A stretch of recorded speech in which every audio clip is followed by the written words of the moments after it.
From the moment Amelia Beaumont stepped into the chandelier-lit restaurant, holding the small hands of her 5-year-old twin boys, she felt the past tighten around her ribs like a fist. It happened in a single, breath-snatching second, the kind that splits a life into before and after. Because there, sitting alone at a table near the window, hunched over a plate he barely touched, was the man she once promised forever to. Her ex-husband. The man who had broken her heart, and the man whose heart she had broken in return. Before we go deeper, if you believe in kindness, forgiveness, and second chances, please like, comment, share, and subscribe. It truly helps the channel grow and allows us to keep telling stories that matter. Amelia hadn't expected this, hadn't expected him, not here, not tonight, not when she had finally begun stitching her life back together after years of quiet storms. She had planned a simple celebratory dinner for her twins, Noah and Liam, after they completed their first week of school. She had wanted joy, laughter, memories. But instead, she was staring at the ghost of a life she once built, then burned to ashes. Her sons didn't notice him yet. They were too busy whispering to each other, swinging their tiny linked hands, their blonde hair glowing under the crystal lights like halos. But Amelia noticed. She always did when it came to Daniel. Daniel, who once loved her louder than anyone ever had. Daniel, who lost everything the day she walked away. As Amelia stood there frozen, she took in the details she wasn't ready for. His once bright eyes looked dimmer. His broad shoulders, which used to carry all her dreams without complaint, now slumped with a weight she didn't understand.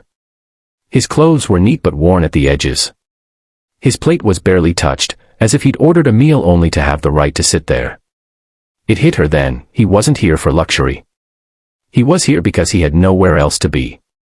She swallowed hard, steadying her voice as Noah tugged her hand and asked when they were going to sit. She guided them toward their reserved table across the room, but every step felt heavy, as though grief had caught her ankles. As they settled into their chairs, Amelia couldn't stop glancing at Daniel. Each time, she found him staring down at the table, fingers rubbing the handle of his fork, lost in a world she no longer had access to. Memories flooded her, beautiful ones, painful ones. Daniel pushing her on that rusted swing when they were teenagers. Daniel holding her hand as she cried after losing her job. Daniel carrying her to the hospital when the twins were coming sooner than expected. Daniel dancing in the kitchen with her at midnight, whispering promises into her hair. But then came the hard years. Amelia's father's death, the pressure of inheriting his business empire, her obsession with perfection, Daniel's fading patience, their constant fights. She had become someone she didn't recognize, cold, sharp, unreachable. And Daniel had become distant, hurt, eventually defeated. They separated before they realized they still loved each other in a way that hurt too much to face. Now, 3 years later, Daniel looked like a man who had weathered storms she never saw coming.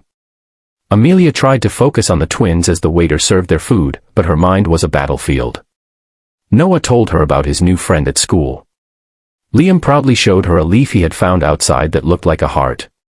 She smiled, listened, nodded, but a part of her was always drifting back to the solitary figure only a few tables away. Then she noticed something that made her breath falter.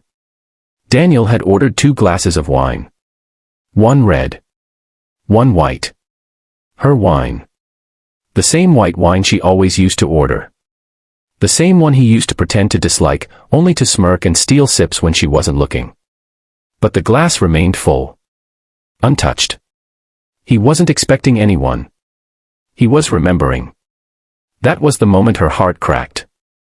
As the twins ate, Amelia quietly asked the waiter if Daniel's bill could be added to hers without him knowing. The waiter nodded with gentle understanding. But that wasn't enough. Not tonight. When dessert came, she made a decision no one expected, not even herself. She stood up from her table, smoothed her emerald dress, and walked her sons across the restaurant toward Daniel.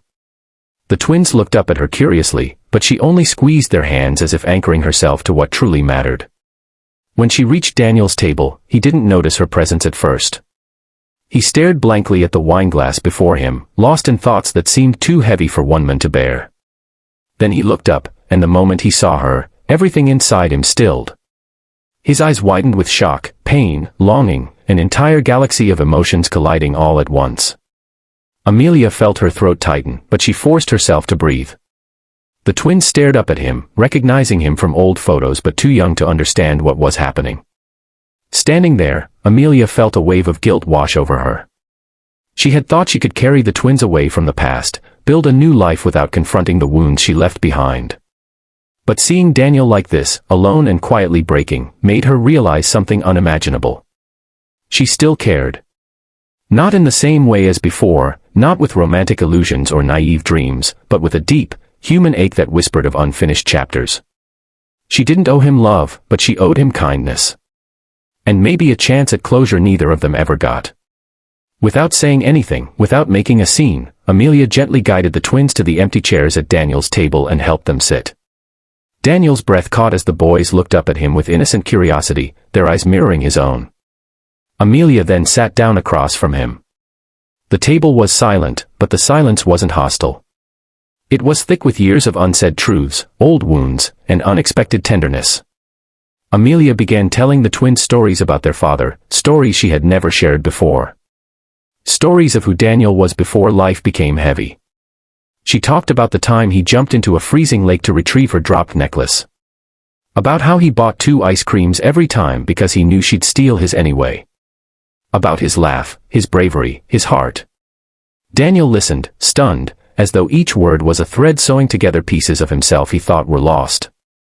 Something shifted then, not a dramatic reconciliation, not a fairy tale spark, but a soft, human warmth that eased the ache on both sides.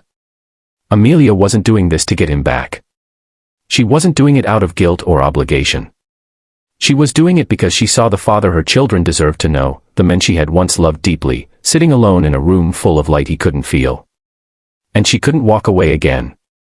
Not like that. The night unfolded softly. Daniel spoke a little with the twins, his voice shaky at first, then steadier when Noah showed him a drawing he made. Liam giggled when Daniel made a silly face, and for the first time in years, Amelia heard Daniel laugh, a fragile but genuine sound that made her eyes sting.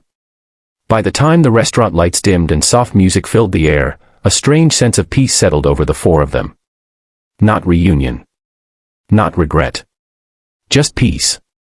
Before they left, Amelia placed a hand on Daniel's. It was a brief touch, but it carried everything she couldn't say aloud: gratitude, apology, hope. As she walked away with the twins, she felt lighter. Not because things were perfect, but because she had chosen compassion over bitterness, healing over running. And Daniel, watching her leave, understood something too: sometimes closure doesn't come in words. Sometimes it comes in small, brave acts of grace. If this story touched your heart, please like, comment, share, and subscribe. It truly helps more than you know.